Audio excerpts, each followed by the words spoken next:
জয়গুরু বন্ধুরা, কেমন আছেন? আজকে নতুন স্টুডেন্ট আবার চলে এলো মার্কেটে গরম করার জন্য। দেখতে পেলেন? ভাই তোমার নামটা একটুখানি বলে দাও ছোট করে। অভিরাজ গাঙ্গুলি। দেখতে পেলেন? আজকের ট্রেনিং শুরু।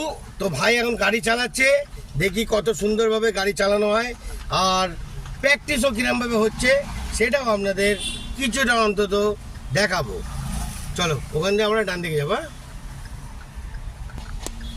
হ্যাঁ ঘোরাও, হর্ন দাও। হ্যাঁ ঘোরাও ঘোরাও ঘোরাও ঘোরাও ঘোরাও, আরো ঘোরাও, আরো ঘোরাও। হ্যাঁ যাও যাও যাও যাও যাও, ওয়েট করো। হ্যাঁ যাও যাও, আরো যাও। হ্যাঁ বাদিকে নাও, বাদিকে নাও। হ্যাঁ নাও, যাও যাও যাও যাও যাও যাও যাও যাও যাও যাও যাও, আরো যাও, আরো যাও, আরো যাও, আরো যাও। হ্যাঁ কাটাও কাটাও কাটাও কাটাও। হ্যাঁ সোজা করো, সোজা ফাস্ট। হ্যাঁ সোজা। হ্যাঁ এই তো, এই তো, এই তো, গুড শট।